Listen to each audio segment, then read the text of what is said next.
Le podcast que vous allez entendre est un podcast unique. Il a été créé par 7 jeunes des Martres de Verre au Club Ado de Mont-d'Arverne Communauté. Un projet initié par leurs animateurs, Baptiste et Xavier.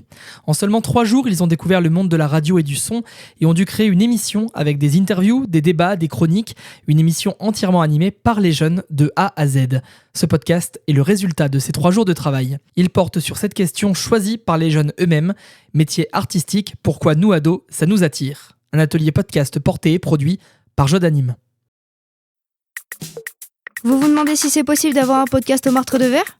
Eh bien oui, c'est possible. Le Club Ado vient de le faire. Vous êtes bien sur Clubcast, votre podcast préféré des Martres. En même temps, c'est le seul. Clubcast, le podcast du Club Ado. Créé par Jared, Lou, Aaron, Bianca, Samuel, Capucine, Mathis. Les podcasteurs des Martres. Bonjour à toutes et à tous, bienvenue dans ce premier épisode de Clubcast. Aujourd'hui, le thème que nous avons choisi est l'art. Donc nous allons parler de l'art sous toutes ses formes, donc littérature, théâtre, musique. Nous allons surtout parler de métier. Et on va commencer par faire quelques petites présentations. Donc à ma gauche, on a Lou qui va nous faire une interview avec une invitée qui a répondu à notre invitation. Je crois que tu as plein de questions à lui poser, Lou. Oui, c'est ça, tout à fait. Et tu vas lui poser des questions par rapport à quoi ? À son métier. D'accord. Ensuite, nous avons Aaron qui va nous faire une chronique un tout petit peu plus tard dans le podcast. Bonjour, oui, c'est moi. Ensuite, nous avons Mathis qui s'est occupé du son, Bonjour tout le monde. qui va peut-être discuter aussi avec Aaron. Ensuite, on a Samuel à la régie. Coucou. Nous avons Capucine qui va nous faire une chronique sur le doublage. Salut, c'est moi. Et Bianca qui va, à mon avis, parler d'acteur, de doublage ou de comédie, qui veut devenir actrice. Bonjour tout le monde. Donc pour commencer, on va un petit peu faire le tour de la table. On va demander à chacun ce qu'ils veulent faire. Et du coup, on va commencer par Bianca. Alors moi, je voudrais devenir actrice parce que c'est un métier qui m'a vraiment toujours interpellée, que j'ai toujours apprécié. Et voilà, j'ai toujours aimé être sur la scène, jouer plusieurs personnages, etc. D'accord. Capucine, toi, qu'est-ce que tu voudrais faire plus tard ? Bah moi, je voudrais être comédienne de doublage parce que ça m'a toujours passionnée et tout ça. D'accord.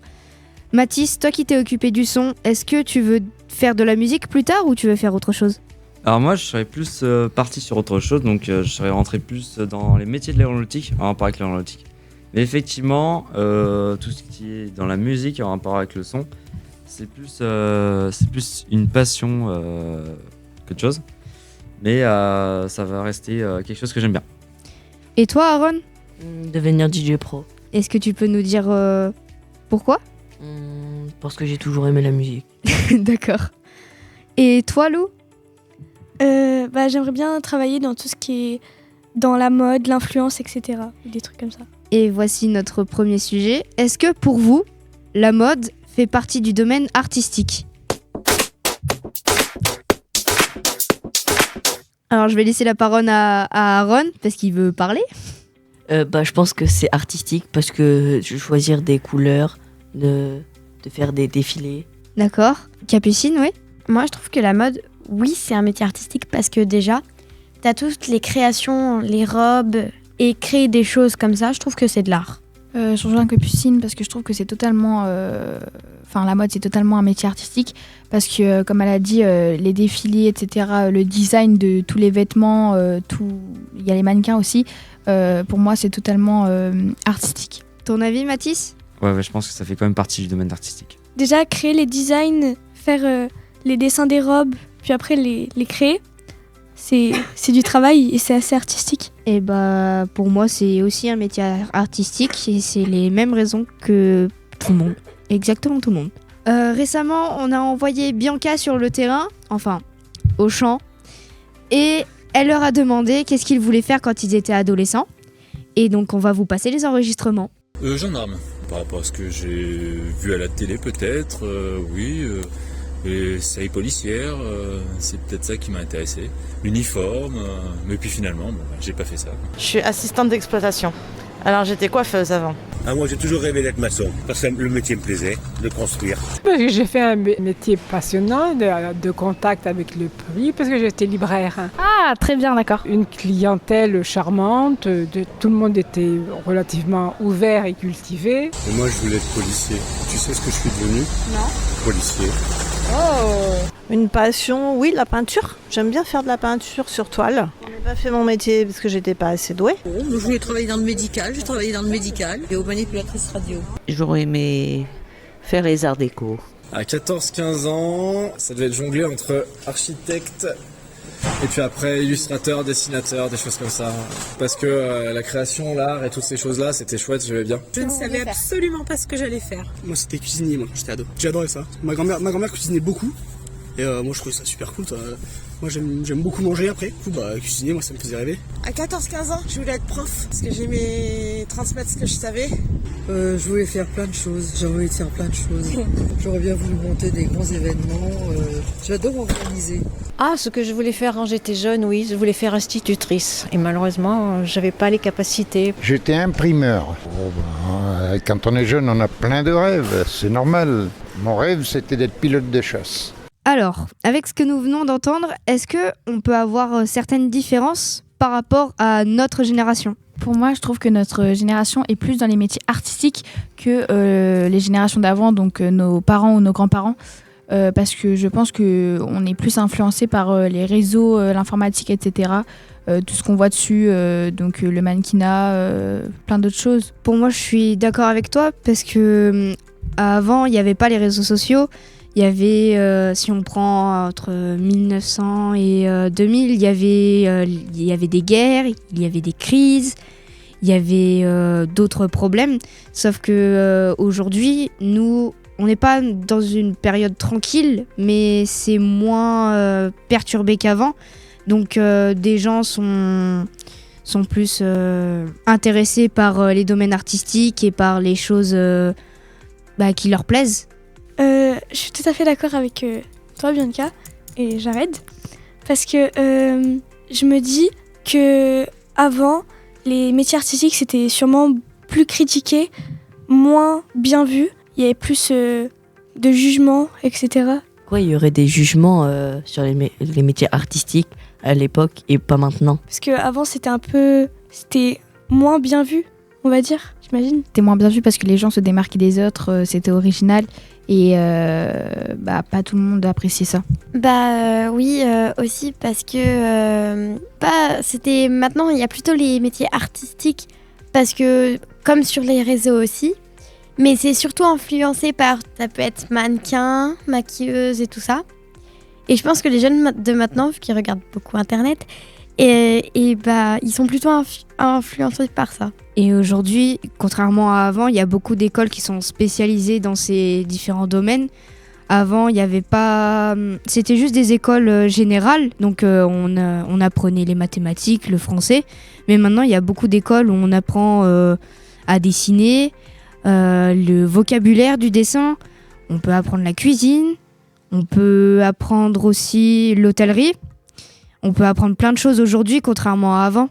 Donc à mon avis, c'est aussi ça qui fait que on aime, notre génération aime l'art dans toutes ses formes.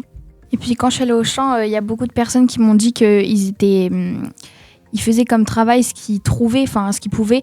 Et beaucoup de personnes étaient influencées par leurs parents. Ils faisaient pas forcément le travail qu'ils voulaient, le métier qu'ils voulaient.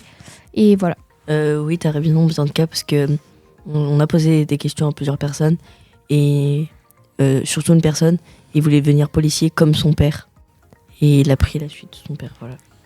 Et je veux juste ajouter que du coup, lui, pour le coup, il a fait comme son père et il est devenu policier pendant 37 ans. 37. Et aussi, on a croisé une dame avec Bianca et Lou à Auchan. Elle disait que son mari n'aimait pas du tout son métier. Et un jour, il a tout lâché. Et sa mère lui a offert une librairie.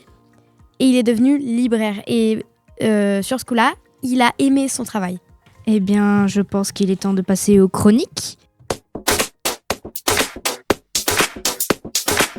Alors, pour la chronique, on va d'abord commencer par celle d'Aaron. Et donc, je vais laisser la parole à Aaron. J'aurais une question à vous poser. Pour vous, c'est quoi être DJ ? Alors, pour moi, être DJ, c'est... alors, selon moi, vraiment, c'est remixer des sons, participer à des fêtes pour remixer des sons en direct et faire des sons aussi. Pour moi, c'est partager le plaisir de la musique à d'autres gens. J'arrête, je vais reprendre ta réponse. Être DJ, c'est pas forcément créer des sons. Ça, c'est un autre métier qui a un peu à voir avec la musique. C'est compositeur, c'est compositeur de son. Et on peut appeler ça de la MAO, donc la musique assistée par ordinateur. Voilà. Être DJ, pour moi, c'est un peu comme Bianca, elle a dit. C'est surtout pour les fêtes aussi. C'est pour remixer ou mixer des choses ou inventer des musiques. Et inventer une musique, c'est autre chose. Dis-moi, Aaron, du coup, j'ai une question à te poser. Quand est-ce que tu as découvert la passion de DJ ? J'ai découvert ça parce que de base, ma mère me faisait beaucoup écouter de la musique. Et un jour, je savais même pas avant que ça existait, le DJ. Et un jour, j'ai regardé ça, j'ai vu, ça m'a bien plu. Et je me suis dit, il faut bien que j'essaye. Et mon père m'avait offert ma première platine. Et c'est comme ça que j'ai commencé à être DJ. Et du coup, aujourd'hui, tu m'avais dit tout à l'heure que tu avais commencé à faire quelques soirées de mariage et tout ça, c'est bien ça ? Ma première soirée, c'était pour un anniversaire. Et j'ai bien aimé. Et aussi, je sais plus combien de soirées j'ai fait. Mais à une soirée, j'étais en train de mettre mon matériel et tout. Et il n'y a pas un petit... Il vient, le temps qu'il y a ma musique, et il arrache mon câble. Il arrache mon câble et s'arrêtait la musique en plein cours. Et sauf que il y avait tout le monde qui dansait et qui chantait. Alors j'étais un peu gênée et voilà. C'est les choses qui arrivent. Moi j'ai juste une petite question comme ça. T'as un nom de DJ ou pas ? Non, j'en ai pas trouvé. Je dis Aaron du coup. Non, mais...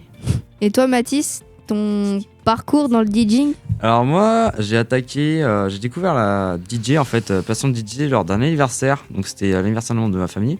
Il y avait un DJ du coup qui est aussi un membre de ma famille qui était venu pour cet anniversaire. Donc qui m'a fait un peu découvrir cette passion.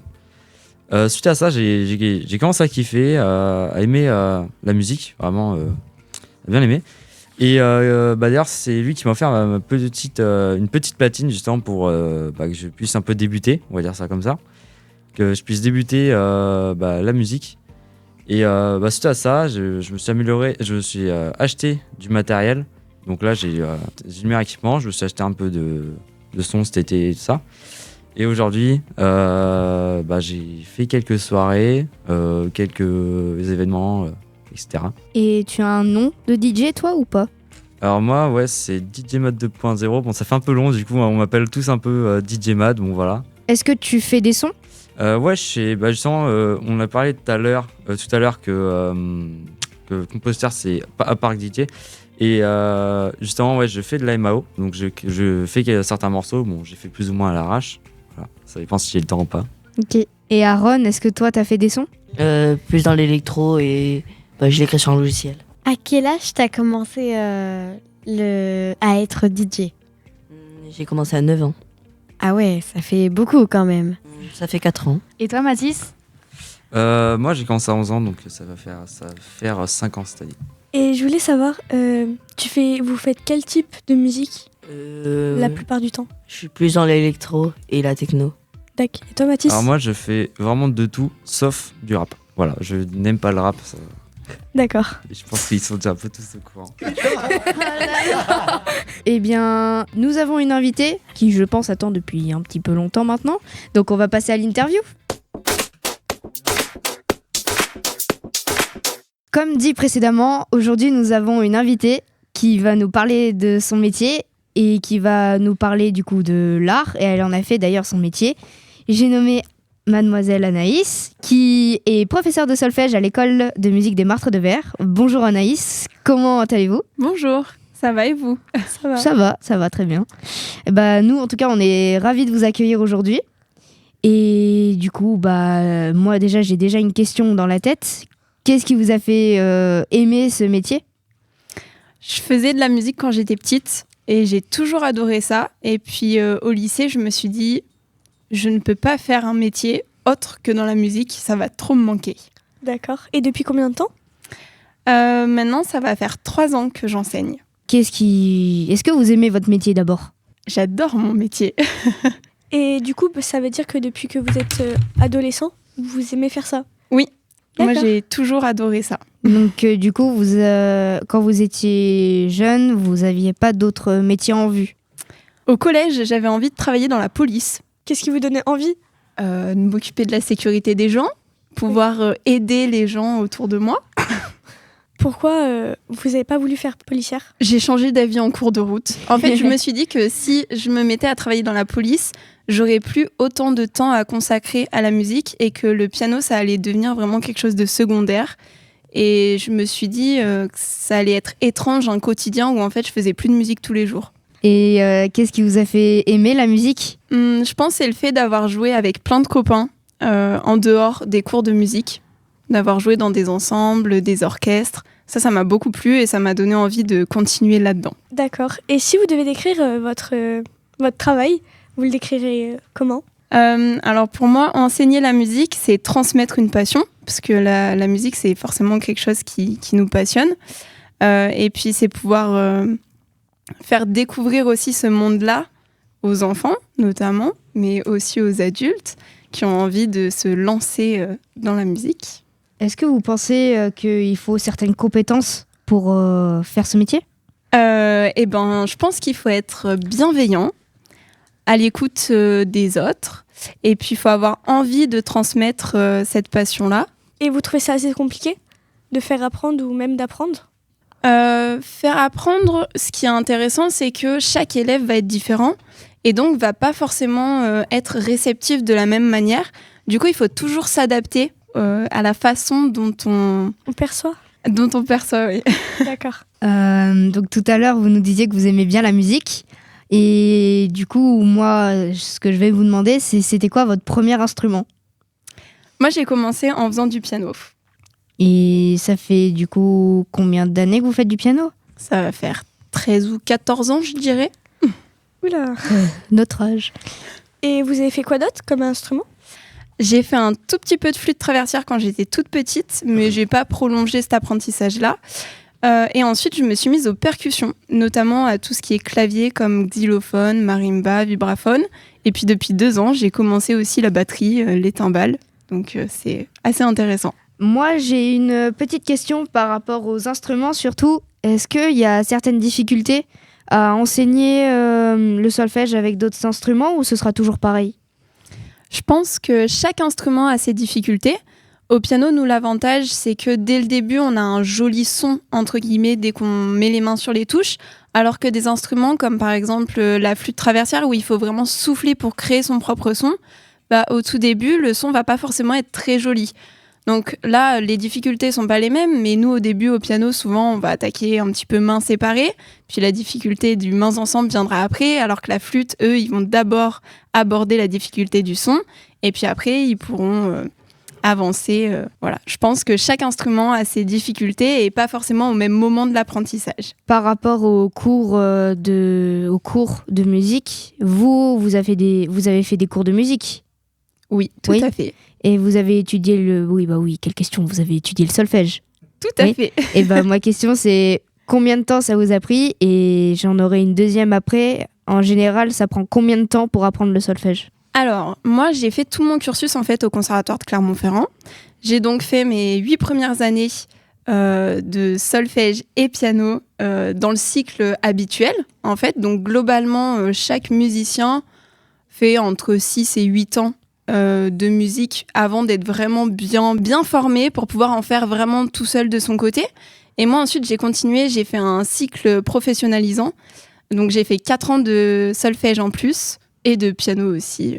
Et à quoi ça sert d'apprendre le solfège en général ? Le solfège, ça va être toute la partie théorique de la musique. Ça va nous permettre de mieux comprendre pour pouvoir mieux interpréter les œuvres qu'on travaille avec notre instrument. D'accord. Et j'avais une question moi aussi. La musique, ça vient de famille ?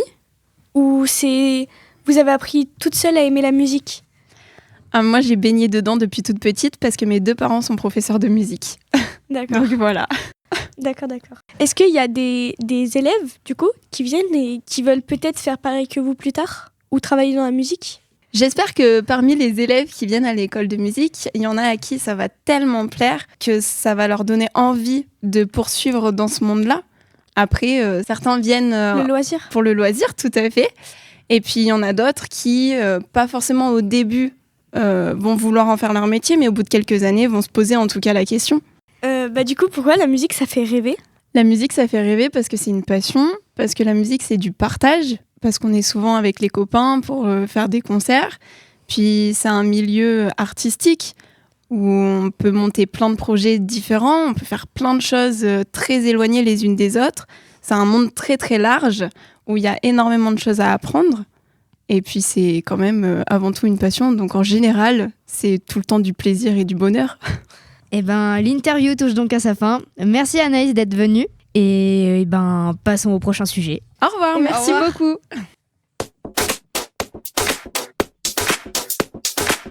Donc c'était l'interview avec Anaïs, qui est professeure. Si vous voulez avoir plus d'infos, vous pouvez aller la voir dans son école de musique au Martre de Verre. Et on va passer au prochain sujet. Et je crois que tu as une chronique pour nous, Capucine. Alors oui, moi je vais vous parler du doublage. En fait, pour moi, le doublage, c'est surtout l'importance de la voix par rapport au personnage que tu doubles. En fait, moi, j'ai commencé par regarder des vidéos sur Internet sur lesquelles je me suis souvent aidée et souvent répétée pour un peu aider ma voix à se transformer ou essayer de faire plusieurs voix. Aussi, il faut qu'elle soit selon ton personnage. Tu peux avoir la voix grave ou aiguë. Et depuis quand t'en fais ? J'ai commencé cette année. Et est-ce que tu te souviens de quel épisode ou quel film tu as commencé à faire tes chroniques ? Enfin, sur quel film tu as commencé à faire les chroniques ? Sur Harry Potter. Est-ce que tu as rencontré des personnes célèbres par rapport au doublage ou pas ? Alors non, mais je pense le faire cette année si par exemple, y en a, mais à la Geek Convention. Je sais pas si vous connaissez, machin. Je sais pas ce que c'est la convention. C'est une convention, c'est une salle où t'as toutes sortes... déjà, t'as des gens costumés de dingue, sur des cosplays d'animés ou de ce que tu veux. Et il y a plein de marchés ou des trucs à manger, tout ça. Ce podcast n'est pas sponsorisé par la Clermont Geek Convention, mais si vous voulez y aller, ce sera dans le zénith du Zénith Région Auvergne-Rhône-Alpes. Et si vous voulez y aller, allez-y. Par contre, les places ne sont pas gratuites. Et aussi, il peut y avoir des personnes connues, comme Adeline Stein, mais je suis pas sûre, ou Donald Renew. C'est qui C'est la voix de Zelda. Ok, je connais. Et la voix d'Ellie dans The Last of Us. Après, il n'y a pas que des doubleurs à la Clermont Geek. Il y a des acteurs. Il y a aussi des youtubeurs. En fait, il y a beaucoup de personnes connues. L'an dernier, il y avait... Je ne connais pas son prénom, mais il y avait Lancelot dans Kaamelott. Il y avait Les Souvenirs de Maël. Donc ça, c'est un youtubeur. Et il y avait Donald Renew, Dorothée Pousseau. Il y avait plein de personnes.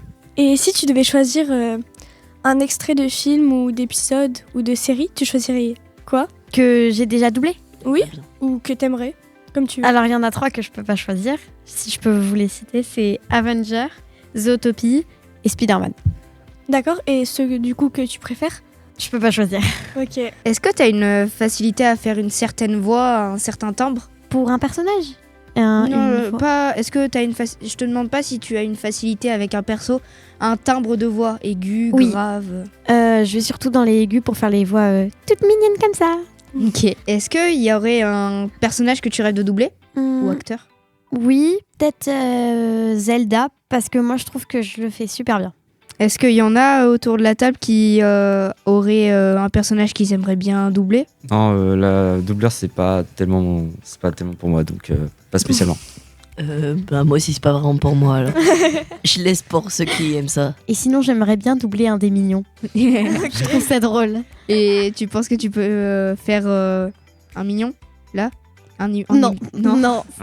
Après, il parle pas Bianca veut prendre la parole. Tout à l'heure avec Capucine, on a fait quelques doublages et moi j'aime bien doubler Vaiana. Voilà. Aussi, j'ai plus une facilité pour Hermione. Est-ce que déjà ça vous dirait de faire une démo de doublage ou pas? Carrément. Ok. Carrément. Et vous allez doubler sur quoi alors? One Piece. J'arrête aussi, tu vas doubler. Oui, ok. Bah oui, faites-le avec nous carrément. Allez, c'est parti. Et on passe à l'extrait. Capucine, Bianca, Jared, extrait de la bande rythmo One Piece. J'avais jamais vu ça. Nami Nami Quoi? Ça y est, il est prêt. Et je dois voir quoi là? Notre pavillon noir. Tout équipage digne de ce nom doit en avoir un. Et ça, c'est le nôtre. On n'est pas un équipage et je veux pas t'as sur mon bateau. Zoro, admire un peu. Pas banal. Nami, je crois que les toilettes sont pétées. On n'a pas de toilette.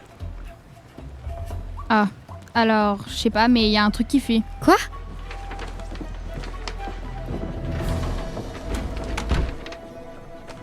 Oh non.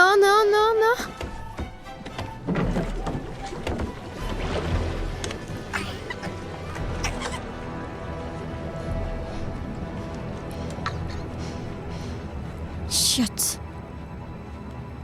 On est en train de prendre de l'eau. Qu'est-ce que t'as foutu? J'ai rien fait du tout. C'est à cause de tes sabres, à force de les trimballer partout, t'as percé quelque chose. Pour une voleuse qui se dit hors pair, fallait chourer un raffio plus solide. On se calme. Je convoque une réunion d'équipage. On n'est pas un équipage. Il nous faut un bateau qui tienne mieux la route pour aller sur Grand Line. Un bon gros vrai bateau de pirate. Pour l'équipage du chapeau de paille. Attends, sérieux, les chapeaux de paille? Je trouve que ça sonne plutôt bien. Il faut un truc qui suscite la peur. Un couvre-chef, ça fait rien. Pourquoi les pirates devraient faire peur? Écoutez-moi. Il nous faut un nouveau navire. Du coup, où est-ce qu'on en trouve un? Alors, l'île la plus proche, c'est Gecko. C'est un archipel. A priori, on peut y arriver sans faire naufrage. On lâche le bateau et on en trouve un autre. Ouais, avec des shots qui marchent. Je valide à fond, navigatrice. Mais t'accrocheras pas ce truc sur mon bateau.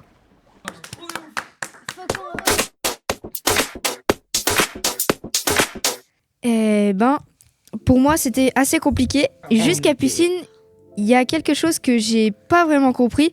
C'était quoi Réac, BO, BF, les slash, etc. Ok, déjà, Réac, ça veut dire réaction. Et Réac BO, c'est réaction bouche ouverte. Par exemple, quand un personnage est surpris ou... Je sais pas, ça peut être... ou un truc comme ça. Réac BF, c'est réaction, toujours. Bouche fermée, genre ça peut être... ou quelque chose... un truc comme ça. Et les gros slash, des fois, qu'on voit, un premier, se dire une toute petite respiration comme ça. Deuxième, et la troisième, c'est une grande respiration.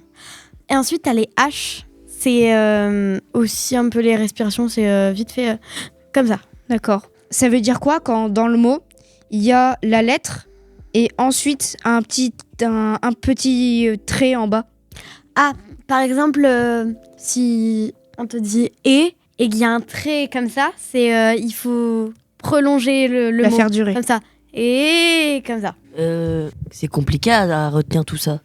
Non, tu t'y habitues et puis ça laisse filer. Oui, bon, après, une fois que tu sais faire, du coup, je pense que c'est un peu plus simple à comprendre. Ouais. Mais c'est assez fluide quand t'as compris. Ouais. Et donc toi, Bianca, du coup, toi qui veux faire actrice, est-ce que pour toi c'était compliqué, c'était facile? Bah écoute, ça fait 3 ans que je fais du théâtre. C'est vrai que la première année, c'était un peu compliqué pour me mettre dedans. J'avais un peu du mal à faire des impros, etc. Mais vraiment, en ce moment, je me mets bien dans le théâtre, justement. Et je suis super contente de faire des pièces de théâtre en fin d'année. Et tu penses que tu pourrais nous parler un tout petit peu plus de ça? Ouais, bah écoutez... dans le théâtre, on fait différentes choses. On peut faire des impros, donc c'est des choses complètement inventées au dernier moment. On peut faire des pièces créées avec des petits groupes, pareil en impro. Sinon, on peut faire des petits jeux de rôle où on s'invente complètement un personnage. Ou sinon, c'est totalement écrit, c'est des pièces écrites. Voilà. Et je pense d'ailleurs que je vais faire mon stage de 3e avec mon prof de théâtre. Il m'a dit que soit on créerait des costumes ou des décors, ou sinon on irait sur place jouer. Et à quel âge t'as commencé le théâtre? Il y a 3 ans. À 11 ans. Parce que ma meilleure amie en faisait et j'ai trouvé ça plutôt intéressant. Voilà. Et comme je vous ai dit tout à l'heure, j'étais toujours passionnée par le théâtre. Donc c'est comme ça que t'as découvert. Exactement. Et j'ai commencé à Beaumont et maintenant j'en fais à Orsay, plus précisément. Et est-ce que quand t'étais plus petite, c'était déjà ça que tu voulais faire ou tu voulais faire autre chose? Oui, après je voulais faire vétérinaire, institutrice, pareil, un peu les métiers que tous les enfants veulent faire, ingénieuse aussi. Et voilà, c'est tout. Et du coup, tu veux faire actrice dans les films? Tu veux jouer dans les films ou sur pièce? Les deux, mais ce serait mieux dans le cinéma, vraiment dans des films. Ok. Plutôt. Et est-ce que si jamais certains films ou certaines séries continuent, est-ce que tu voudrais jouer dans certaines séries ou pas?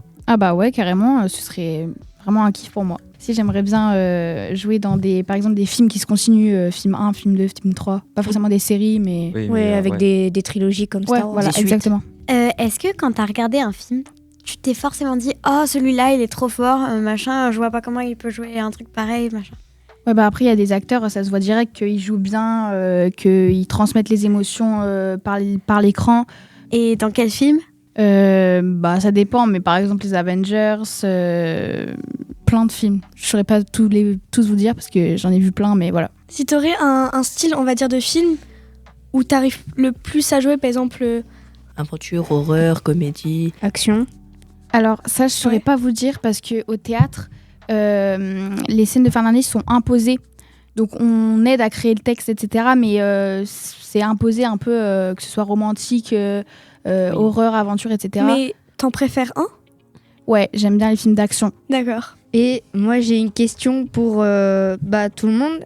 Est-ce que vous pensez qu'il y a un lien entre comédien de doublage et acteur? Moi, je dis c'est pas vrai, c'est un peu différent. Parce que être acteur, c'est tu joues quelque chose. Et quand tu doubles quelque chose, c'est pas dans le tournage. Tu le fais à part et c'est après avec le montage que tu rajoutes. Je trouve ça quand même assez différent. Enfin non, pas tant que ça en soi. Parce que quand t'es sur scène, devant les caméras, tu dois quand même jouer des émotions. Alors que quand tu parles à l'oral et que tu doubles, tu dois aussi faire ça, mais sans forcément les gestes, on va dire. Donc je trouve ça se ressemble quand même assez. Il y a quand même une différence parce que être comédienne de doublage, personne te voit, on entend juste ta voix et tu incarnes le personnage. Et actrice, on te voit, tu incarnes aussi le personnage, mais les gens, ils reconnaissent tes émotions à ton visage. En même temps, quand on est acteur, on est le personnage, on fait vivre le personnage. Et quand on est comédien de doublage, on fait vivre le personnage avec notre voix. Alors j'ai une question pour vous. Est-ce que vous aimeriez, vous tous, être acteur, jouer dans des films ou des pièces de théâtre? Évidemment, ça a l'air super, mais ça a l'air aussi très compliqué. Donc voilà. Comme je disais précédemment, c'est pas ma spécialité. Ça se voit, du coup, vous avez envie de jouer dans certains films ou séries. Et moi, je serais plus derrière le montage audio, je pense, de certains films. Donc aujourd'hui, on a pu parler de plusieurs choses. Donc on a pu parler de l'art dans toutes ses formes. Donc on a aussi parlé de métier. On a parlé de musique, de DJing, d'actrice, de comédienne de doublage. On a aussi parlé de mode en début de podcast. On est encore une fois très ravis d'avoir pu avoir Anaïs pour faire cette interview. Et déjà, je remercie nos très chers auditeurs, si on en a. Je remercie particulièrement Jonathan de nous avoir prêté son matériel. Jonathan. Je remercie Samuel à la régie. Je remercie aussi Mathis pour avoir fait le son. Ouais. Tous les participants, donc Capucine, Aaron, Bianca, Lou. Je remercie Baptiste d'avoir organisé cette semaine Clubcast. Merci Baptiste. Je vous souhaite beaucoup de la part de Baptiste. Je vous souhaite à tous de passer une très bonne fin de journée. À plus tard, peut-être, pour un prochain épisode. Et bonne fin de journée. Au revoir mes petits dinosaures. Bye bye. Mes petits dinosaures.